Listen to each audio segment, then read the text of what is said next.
Your best. I think what I just said is Dead by Daylight backwards. I don't know, you'd have to check. It's Dead by Daylight's 10th anniversary, and as a celebration, I'm doing what I do best, and I'm making a video on it. I don't think I'll turn this into a series unless this video does really well, so I'm not starting out with Trapper or anything. I like Huntress, so we're talking about Huntress. If you've watched some of my older videos, you know how I feel about Dead by Daylight, but it's the 10th anniversary for it, and a 10th anniversary for anything is always special. So this is my way of congratulating DBD for hitting the 10-year mark.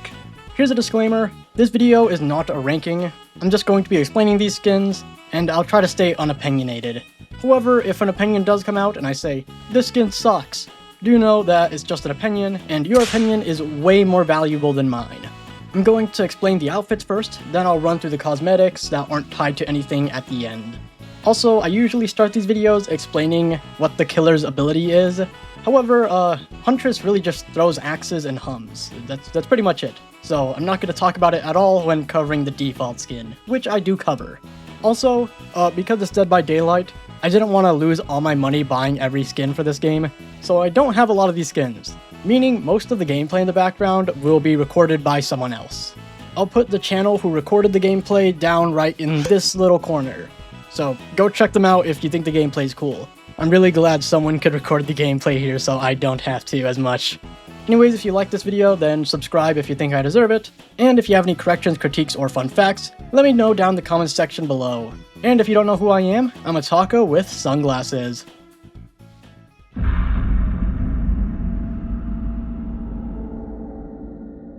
The Huntress is a tall Russian lady with two weapons, a standard axe, as well as smaller axes for throwing. Her default appearance is definitely iconic, but to really explain it, I kinda need to go over the Huntress's lore a little bit. Don't worry, I'll be quick. I'm just gonna be breezing through it, but if you already know the Huntress's lore, just skip to the next timestamp entirely. The Huntress, or Anna, was born around the 1890s, or the 1900s. She was raised in a forest with her mother, and by the time she learned how to walk, she was already pretty good at surviving in the forest. Her mother made her toys and masks out of wood, so, she must have lived a generally nice life. At least until an elk decided to jam its antlers inside of Anna's mom, essentially killing her. Fast forward until Anna becomes 6 feet tall, and now she's a hunter in spirit, not associating with the outside world at all. That is, until she got bored of killing the same old prey over and over again, and she decided to hunt a new animal. Humans. Yeah, she killed a lot of humans, and she took a lot of their trinkets and stuff. One thing she wouldn't kill though is little girls, as they would probably remind Anna of what happiness was. So instead of killing them, she would just kidnap them until they died of natural causes. We were so close to having 2 Huntresses. Anyways, to make kidnapping girls easier, she donned a rabbit mask in an attempt to seem more friendly. She essentially just became a cryptid in the area, someone who kills men and eats little girls. This legend stopped once World War I started, and there were no more little girls to kidnap. Just soldiers to kill. So sad. It's after this point that the Huntress entered the entity's realm, where time doesn't really affect anything. I could talk about the Huntress's lore way more, and I'll probably have to do that for some of her later skins, but that synopsis is all we need. The Huntress's outfit is a traditional Sarafan with utility belts decorated onto her waist, which 100% would have come from a soldier she killed before entering the realm. Huntress's Hare mask is most likely the same one she used to lure girls into a false sense of security. Man, all of that explaining just for 2 sentences. That's honestly crazy. Okay, onto the skins.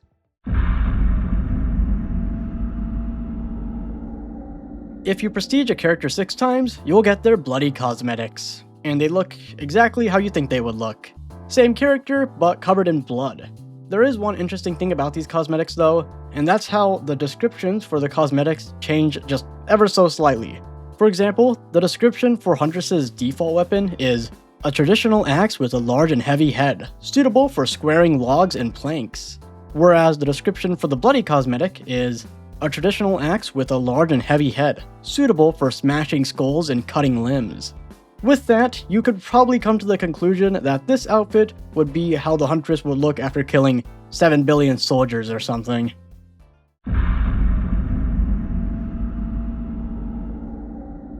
Moving on to the skins you could currently get in the in-game store, Orenburg is tied with one other skin for the cheapest Huntress outfit. There's not even a unique weapon for either of them.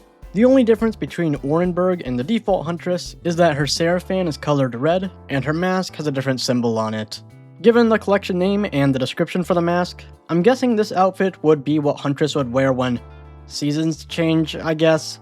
Or maybe she just wears this outfit for a different season overall. The other outfit tied with this is named Fur Trimmed.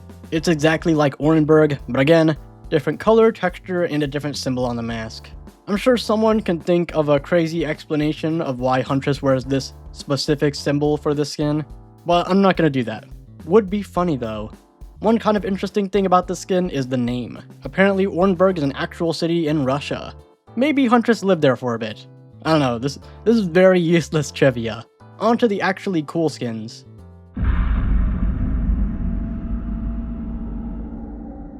I believe Miss Kitty is one of the oldest skins for the Huntress, and in so, it's pretty simple in its theming. Miss Kitty has the Huntress don heavy winter clothing, as well as giving her a more traditional babushka. I'm assuming this skin would just be the Huntress during a more harsh winter, and as you know, during winter it's way easier to kidnap kids in a cat mask rather than a bunny mask. Come on, you know that. Also, this skin has a different mask that you could have gotten during one of the 2v8 Rift passes, and it's pretty much just the same mask but with a red babushka. So I'm just gonna camp it in here so I don't have to mention it later. Another thing I'll mention here is that for some reason, this skin also has two other weapon variants. They're in the same collection, I don't really know why. Honestly, they kinda just look like evolved versions of each other. So yeah, I guess that's pretty cool.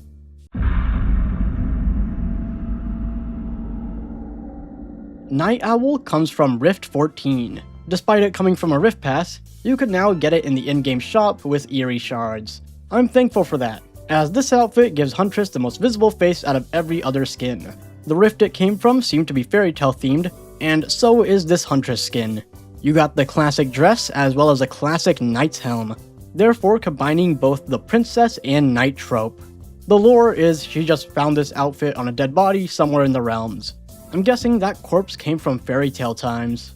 If you got this skin in the original Rift Pass and went the extra mile, you would get the Deep Rift variant, which is currently unobtainable. It's just a recolor of the original outfit, making it more blue and poppy. It's also got slightly different descriptions, which is fun. Ignition is what happens when you leave your Huntress in the microwave for too long. Big Girl's Crispy. It's literally just the default Huntress outfit, but with torn clothes and burn marks, as well as this constant smoke effect on her shoulders. The skin was originally obtainable through the Rift 8 pass before entering the in-game shop. The lore for this skin seems to be that someone, I'm assuming a soldier, decided to shoot a flamethrower towards the Huntress, and the Huntress just charged through it to kill the assaulter. I guess she won.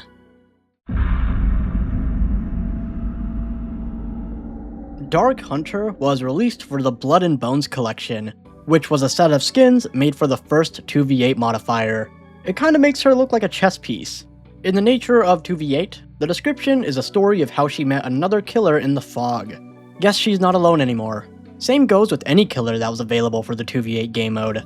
With these outfits that were made for larger sets, I can't really imagine talking about them for too long, as all the outfits would be more or less similar to each other. Still not a bad outfit by any means.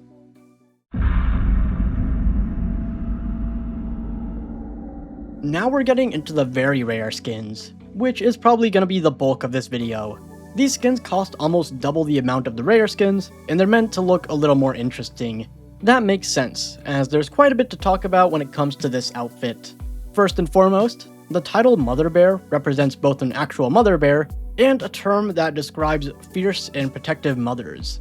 This is pretty messed up, knowing that the Huntress would have taken a mother bear role in the girls she was kidnapping. The toys tied to her waist would have been used to comfort the children that were forcefully adopted. I feel like kids wouldn't really play with these if the woman that offered them was wearing a bloody bear skull on their head. But, you know, you live and you learn. Another cool thing about this outfit is the handmade quote she's wearing. She might have made it herself, but realistically, she probably just stole it. The quote has 8 baby bears on the back of it, with one bigger pink bear overlooking them. So maybe this quote could be where Anna learned the term mother bear. It's a fun theory. Also, this outfit was originally in a Rift Pass, being the 7th Rift that went along with the 7th Tome, titled Forsaken.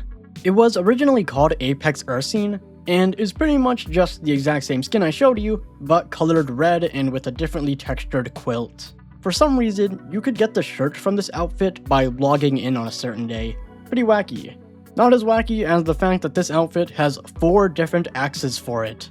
There's the default axe, the axe for the Apex variant, and 2 other axes just for fun, I guess. I think with these older skins, the devs just think, hey, we got concept art for these axes, let's just put them all in. And now we have 4 axes. They're all pretty much the exact same, but with differently colored axe heads.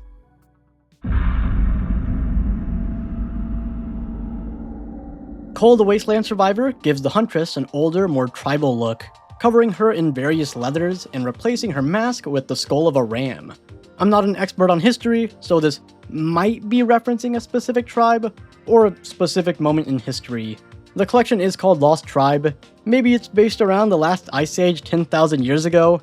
Humans wore stuff like this back then, I think. The only thing keeping me away from that time period is this studded belt she has. Either way, I don't think she would have ever canonically worn this. If anything, she just found it on a dead body like the Night Owl outfit. Also, you can kind of see the Huntress's face pretty well with this mask. Same goes with the Mother Bear mask too. I just didn't want to drag things out longer during that segment.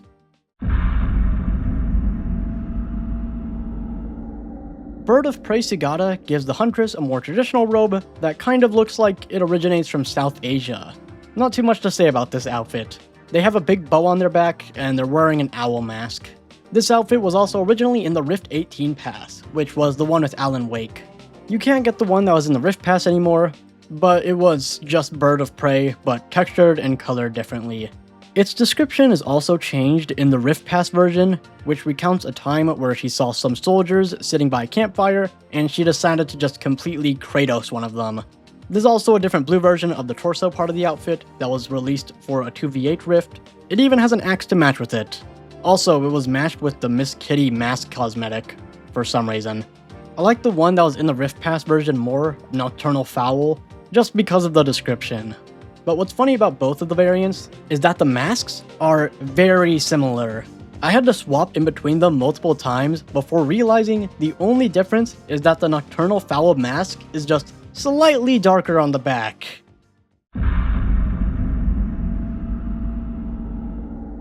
This one's sick. It swaps the Huntress's more traditional Sarafan with a soldier's uniform.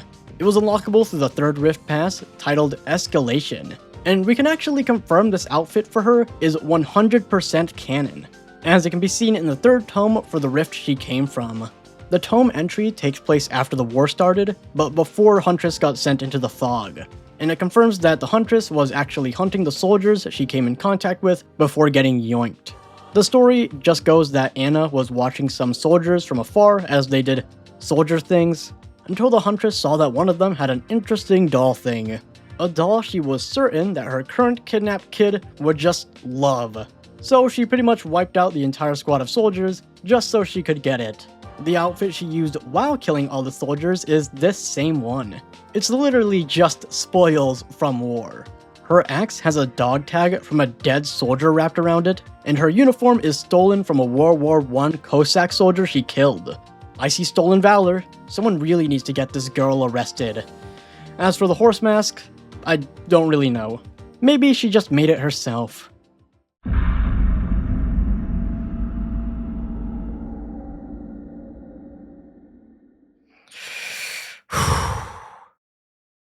I can fix her. Beach Day is an outfit based on another game entirely, that being Hooked on You, an official Dead by Daylight dating sim.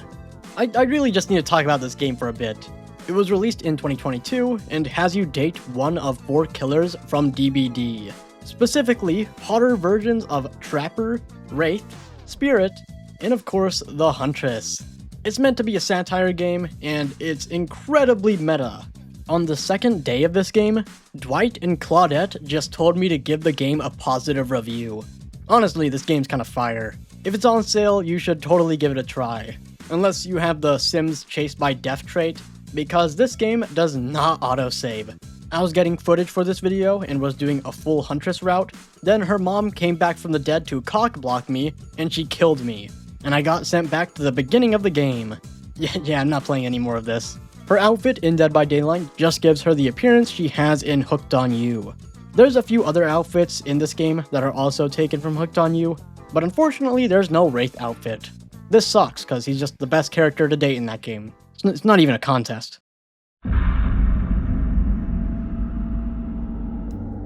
Remember when I said the Dark Hunter outfit looked like a chess piece?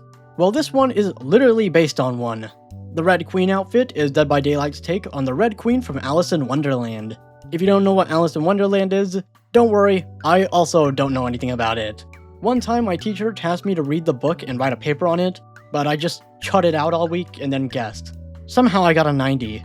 Don't worry, I put more effort into explaining its Dead by Daylight outfit more than I did that thesis. Alice in Wonderland is a story by Lewis Carroll and follows a young girl who falls down a rabbit hole and enters a strange world. Your average isekai, ye olde digital circus. I don't feel the need to explain all of Alice in Wonderland.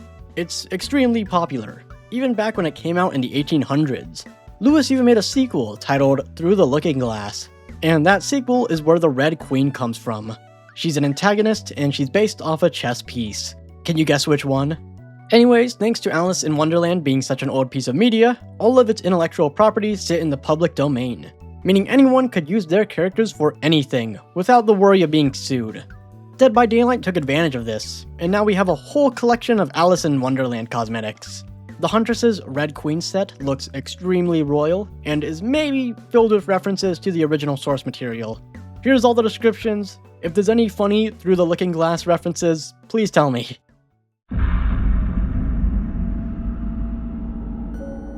Doll Collector is the first outfit designed by someone outside of Behavior, coming from the artist from the Fog collection. The collection had artists from around the world design different outfits for tons of different characters. The outfit for Huntress is based on early 1900s carnivals and toys, as well as overall having this tribal aesthetic. I especially love the mask, which resembles both a rabbit and a cat sewn together. The person who designed this outfit is J Artist from the USA. And who is J Artist? I don't know. Yeah, I couldn't really find out who this is. So I'm gonna assume the artists they got for this collection are all fans of Dead by Daylight, rather than really popular artists. Which is way more fun.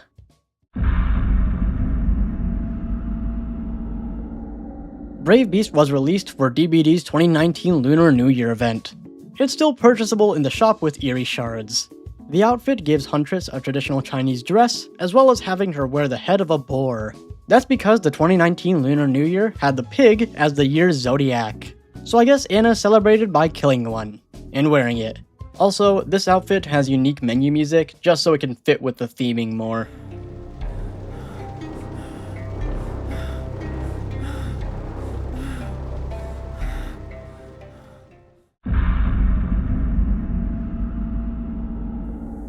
So there's this one other killer named Talbot Grimes. He's got a ton of lore to him that I can't even scratch the surface of. But he uses a serum called Blight, and it's kind of this messed up virus thing. For a while, once a year on Halloween, new Blight-themed cosmetics would come out. These cosmetics would be for multiple killers and would show the aftermath of what the Blight serum would do to the killer if it's injected into them. The description describes the carnage from Talbot Grimes' POV after testing on the killer. Ironically, the Huntress seems to be the first killer tested on.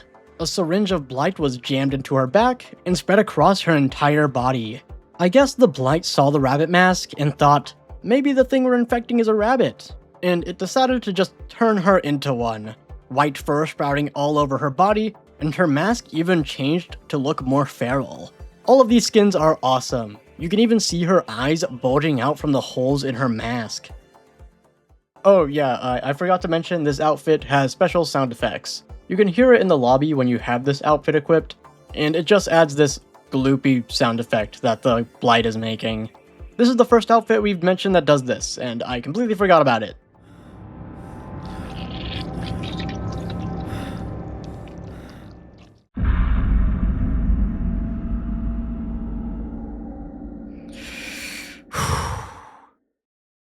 Yeah, no, I can't fix her. Winter Warrior is a licensed skin, meaning you can only get it with DBD's premium currency. It's also a linked skin, meaning you can't mix and match with this one. It's designed by the Boulay brothers. two drag queens most popular for their reality TV show, the Boulet Brothers Dragula. If you combine horror and fashion, you get this. The show essentially just has contestants compete to create the most horrifying yet fashionable designs. You might also know them from their Creatures of the Night podcast. They've done some other stuff too, but for the sake of this video, they're horror fashion designers, which is why they partnered with Dead by Daylight to get this Huntress skin made. It's very distinctly in their style. It's got an ice cold heart, and it's got the most back shown out of any Huntress skin yet, so it's automatically fire. They 100% knew what they were doing when they titled this mask.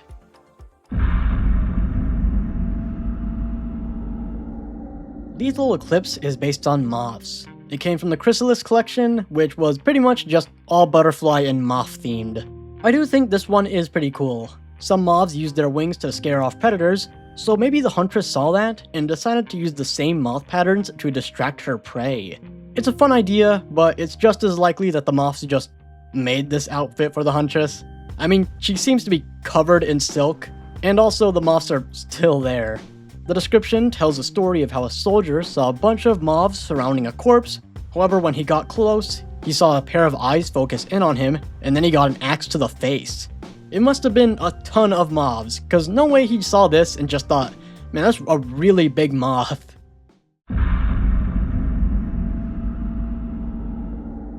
These next few skins you can't obtain currently. For example, this one is only available during winter, and it seems to be inspired by pagan rituals. The set's cosmetic descriptions go on to tell us that she would bring animals to her tribe to be sacrificed, kind of coming from the same vein as the Cold Wasteland Survivor skin. That being, they're both probably not canon, as it's not really a Huntress thing to be in any form of tribe. It is still a pretty cool skin though, that takes advantage of animal bones from all sorts of animals. Maybe there's a specific tribe or time period this skin would be inspired by, but I'm not too good on history, so I'm just gonna let Bob handle that in the comment section.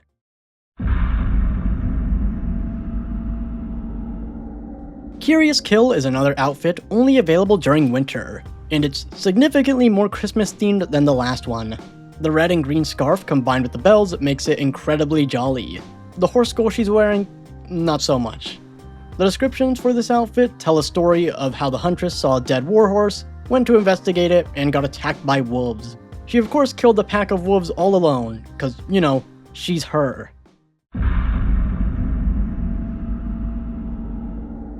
The Mordeo is a licensed legendary skin that is very special to me, just because it's one of the only licensed skins you could buy for free.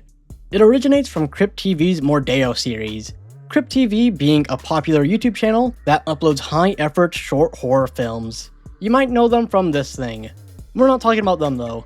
This skin for Huntress gives her the appearance of the Mordeo, a short 5-part series that released in 2019 that's all about cannibalism. The first episode literally opens with a guy eating another guy. Unfortunately for him though, eating flesh in the woods causes you to turn into a Mordeo. It mirrors classic Wendigo lore, where if you give into starvation and eat another human, you'll transform into a monster. The series goes on more after that, but I kind of just explained the gist. We figure out later that there's a cult around the Mordeos, and that sometimes it works and sometimes it doesn't. Like this one guy bites into a finger that looks a lot like a carrot and doesn't turn, and this one girl just like barely rips some skin off another girl's finger and somehow she turns. I think to turn into a Mordeo, you're supposed to eat any amount of flesh out of desperation and not try to force it. You think spit swabbing counts? Anyways, the Mordeo's description in Dead by Daylight gives a story of a girl who resorted to cannibalism out of desperation. And when she transformed into a Mordeo, she would eat any trespassers who entered her part of the forest. Also, in Crypt TV lore, the Mordeo has canonically entered the ring before. Their monsterverse is crazy.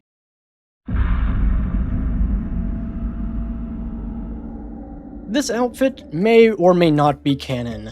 The description tells a story of how at one point, the Huntress was captured by soldiers and put into a cage.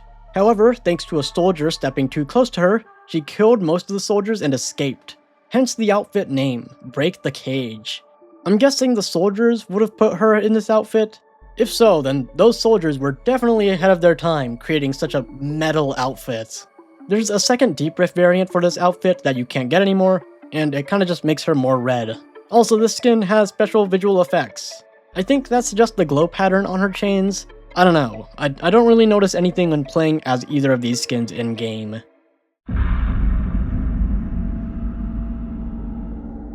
This outfit completely swaps the Huntress out with the Baba Yaga, a Slavic folk legend that depicts an old hag, very closely resembling the common witch trope. The Baba Yaga is very interesting. I mean, her house has chicken legs and she flies a mortal and pestle around, but more interesting than that. The Baba Yaga is either a good or bad person depending on who you ask.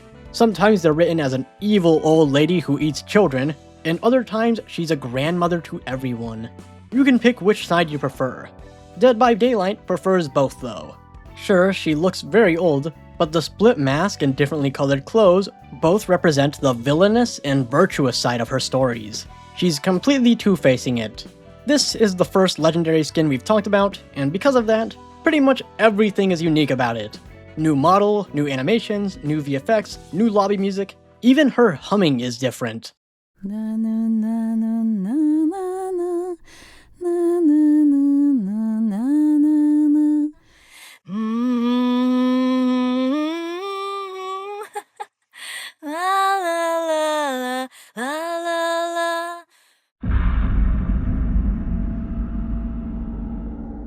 Moving up a rarity, you can't get much better than the Were-Elk. Like Baba Yaga, it completely swaps the Huntress out with, this thing. I honestly don't know what this is. It's not based on a real idea like the Baba Yaga. I believe this thing is entirely original to Dead by Daylight. Just imagine a werewolf, but instead of turning into a wolf, they transform into a monstrous elk. Maybe this is the one that killed Huntress's mom, given the masks on the back. Or maybe this is Huntress's mom, but instead of being gored by the elk, she got infected. That'd be a pretty cool theory. It's not like this skin's descriptions give us much room to theorize though. What we do know is that this elk has definitely seen better days. There's knives all around this guy. At least he puts this anger to good use with their unique Mori. This is currently the only Huntress skin to do this. In fact, it's pretty rare for any skin in this game to change the Mori. Rather than just hitting the survivors a bunch, the Were-Elk instead gores them with their antlers. This skin's actually sick. It doesn't have as much changes as the Baba Yaga, but the Mori alone makes up for it. He's still got a unique hum though, which is nice.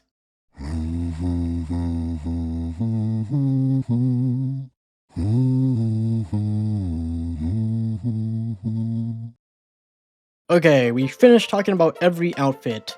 Time to quickly get the stragglers out of the way so we can end this video properly. The Marauders Sarafan is the cheapest cosmetic for Huntress, and it's literally just her default Sarafan, but colored differently. There's Bristly, Grizzly, Macabre, Repulsive, Rough, and Tainted. Those last three is how you describe my father. Nothing to really reference here. I mean, Macabre kinda looks like Mario, I guess. Holiday Surprise is a weapon only obtainable via a winter event, and it's no longer obtainable. It's just a very Christmassy axe. The blade even resembles a Christmas tree. This one was only available for the Twisted Masquerade, and it was purchasable alongside many other masks for other killers. It's supposed to give a masquerade ball kind of look. What's funny about these is that the purpose is to not really reveal who you are. You think any survivors saw this 6-foot-tall woman in a wolf mask and thought, wonder who that could be? Put in this code and you get this cosmetic, plus Frosty Eye cosmetics for some other killers. It was first available in the 2017 winter event, and now you can just kinda get them for free. This is Huntress Mask, but dark. You got it for participating in a 2017 event, but I'm pretty sure it's just available for free for everyone now.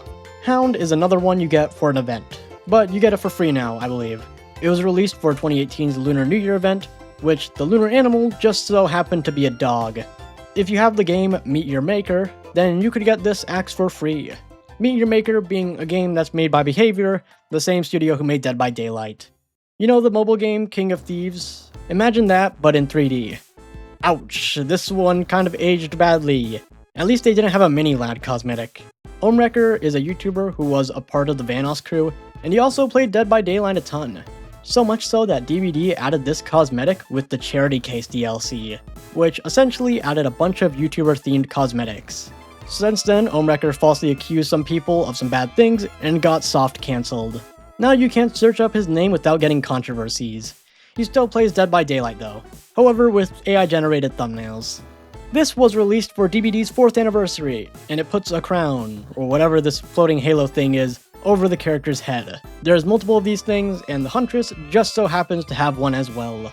I know you could get these crowns again, just by putting a code in, but they might have made it just so everyone gets them for free now. Honestly, don't know.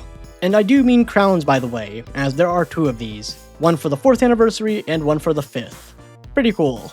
Jaw Slasher is an axe that you can get from the 2023 DVD Halloween event. I mean, it looks like it could slash jaws. The Winding Axe is a cool axe with this red little thing going through it. I don't know, it was released for the mech collection, and it's really just a cool looking axe. It's kinda hard for me to talk about these singular cosmetics for a while. Luckily, this is the last one. Never mind, while I was editing this video in the middle of the night, they added one new axe, and I didn't even write a script to talk about it. It's an axe that was released for the 10th year anniversary, the Black Bouquet. I mean, yeah, she probably used it to cut like a turkey or something. The name of the axe is a play on the sentence, ask for seconds, and yeah, it's pretty much it. I'm just gonna move on to the outro now. And that's all the Huntress stuff. Did I miss anything? Maybe. There's a lot of Huntress stuff that I might not know about. If this video gets a lot of attention, I'll do more DBD skin videos. If I do another one, I'll probably do them in order of when they came out rather than rarity, just so all the cool skins aren't at the very end. What else can I say during this outro? I want to thank my friend Gab for the thumbnail. They did an amazing job, and it's pretty much exactly what I wanted them to do. So, go check out their social. I'll put it right here in the link in the description. That's pretty much it. Okay, bye-bye!